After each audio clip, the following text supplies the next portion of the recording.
क्या करना है, फ्री में खिलाना है, मोमेंटो देना है, आखिर निष्पत्ति क्या? शाम को सब अपने अपने घर। जो साधु साध्वियां वो खुश कि इतना बड़ा कार्यक्रम हो गया, अध्यक्ष मंत्री वो खुश हमारी फोटो आ गई, लोग खुश मुफ्त में जाना आना हो गया। आप यदि नहीं करते तो क्या फर्क पड़ता? यदि आपको कार्यकर्ता सम्मेलन करना है तो हर गांव गांव जाकर के उन कार्यकर्ताओं का सम्मेलन करें जो नहीं आते हैं। तो आप सभा भवन में जाएं, 1 घंटे का कार्यक्रम करें, किसको क्या इतराज है? तो यदि इन कार्यक्रमों का अल्पीकरण नहीं किया गया तो कहीं ऐसा न हो कि आगे आने वाले लोग ऊब जाएं कि ये रोज रोज का क्या एक तरीके का प्रदर्शन चल रहा है। युवा पीढ़ी आती है साधु संतों के प्रवचन सुनने के लिए। अभी एनआरआई समिट हो रहा था तो एक व्यक्ति जो गोल्डमैन सैक्स में काम कर रहा है उसने पूछा कि महाराज युवा पीढ़ी आना नहीं चाहती, इसका क्या उपाय है? मैं कहा आना चाहती है। कौन कहता आना नहीं चाहती? वो आना इसलिए नहीं चाहती क्योंकि माँ बाप उसे लाना नहीं जानते। संडे को लेके आते हैं और संडे को ऑलरेडी 2000 की पब्लिक है। यदि मैं एक एक आदमी को 1 मिनट भी टाइम दूं तो सुबह के 6 बज जाएंगे। तो क्यों नहीं उन्हें बाकी दिन में लाया जाए? और यदि संडे को लाया जाता है तो उस दिन कभी सभा का प्रोग्राम होता है, उसमें वो उसको मोमेंटो दे रहा है, ये इसको मोमेंटो दे रहा है, वो भाषण, ये भाषण, वो भाषण, तो वो बेचारा ऊब के चला जाता है। 2-3 संडे बाद मम्मी जबरदस्ती पकड़ के लाती है, उस दिन महिला मंडल या युवक परिषद का प्रोग्राम होता है।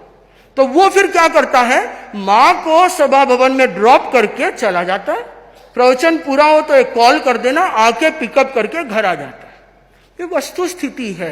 इसके लिए आप लोगों को करना होगा कि साधु साध्वियों के व्याख्यान के लिए ज्यादा समय दें ताकि युवा पीढ़ी जुड़ सके, और हो तो उन्हें साधु संतों से बातचीत के लिए बुलाएं। वे यदि बातचीत करेंगे, इंटरेक्ट करेंगे तो उनका अट्रैक्शन अपने आप बढ़ेगा। तो ये जो समस्या है इसका भी कुछ हद तक समाधान हो सकता है। इसी प्रकार एक समस्या आती है नाम की समस्या। एक कार्यक्रम हुआ, नाम किसका लगाएं? अध्यक्ष बोलता है मेरा नाम तो आएगा ही, मंत्री बोलता है मेरा नाम, कार्यक्रम का संयोजक मैं कहाँ जाऊंगा तो उसका नाम, फिर अखिल भारतीय के यदि तत्वावधान में हो तो उनके अध्यक्ष मंत्री का नाम, उसके संयोजक का नाम, नीचे 8 नाम आ जाते हैं। और वो 8 नाम देखते हैं तो पीछे 28 के मन में आता है हम भी अध्यक्ष मंत्री बने, चुनाव लड़ेंगे, अगली बार हमारा भी नाम आएगा। तो आचार्य प्रवर ने नई धाराएं बना दी कि कोई भी कार्ड छपाने की जरूरत ही नहीं है। कार्ड क्या छपाना, आजकल तो व्हाट्सएप पे सारे समाचार मिलते हैं, तो व्हाट्सएप पे सूचना दे दो, एसएमएस कर दो, कार्ड छपाने की क्या जरूरत है? तो चतुर्मास का कोई कार्ड आजकल नहीं छपता, न कोई पोस्टर छपते हैं, न पोस्टर लगाने की जरूरत। और यदि संपर्क सूत्र देना है तो केवल मोबाइल नंबर दे दे, नाम न दे। नाम के बिना तो मजा नहीं आएगा। एक बार हमने कर दिया था कि सर्टिफिकेट पे नाम नहीं आएगा, तो आदमी बोला कि इसकी वैल्यू ही नहीं है। मैं कहा, अभी आप अपनी संस्था का सील लगा दो, रबर स्टैंप की वैल्यू तो और ज्यादा है। तो फिर क्या करें? फिर अपने हस्ताक्षर तो करना पड़ेगा। हस्ताक्षर कर सकते हैं तो हस्ताक्षर में एकदम जमा करके नाम लिखा ताकि उसका नाम पढ़ने में आ जाए। तो ये नाम की समस्या, पद की समस्या, इनसे ऊपर उठना होगा।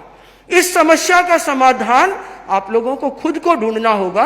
अदरवाइज ये भी कैंसर जैसी बीमारी है।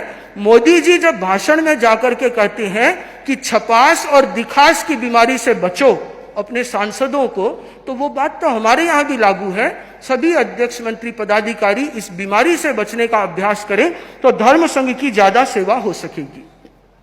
कभी कभी क्या होता है कि अध्यक्ष मंत्री बनने के बाद या महासभा की कार्य समिति में आने के बाद एक वीआईपी सिंड्रोम पैदा होता है, लाल बत्ती कल्चर। महासभा, युवक परिषद, केंद्रीय संस्थाएं जो भी होगी, तो देखा होगा आप लोगों ने, मैंने तो देखा, एटलीस्ट मुझे अच्छा नहीं लगता कि मर्यादा महोत्सव के समय में आगे एक बड़ी सी जगह उनके लिए आरक्षित होगी।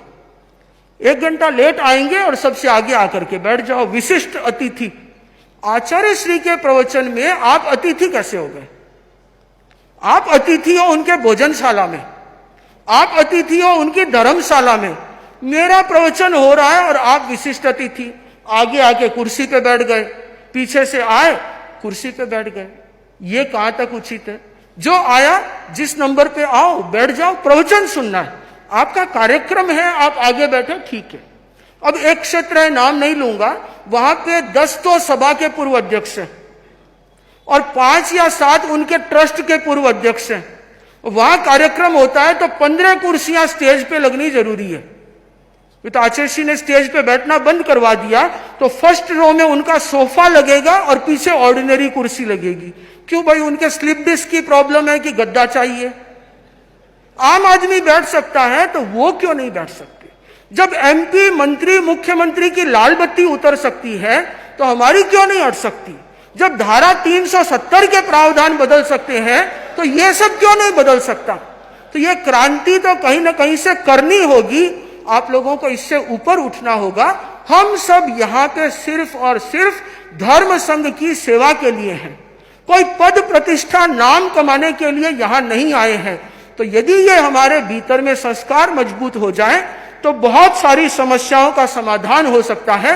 पूज्य गुरुदेव तुलसी ने कहा, हर समस्या सुलझेगी, आप उलझना छोड़ दें, हर मंजिल मिलेगी।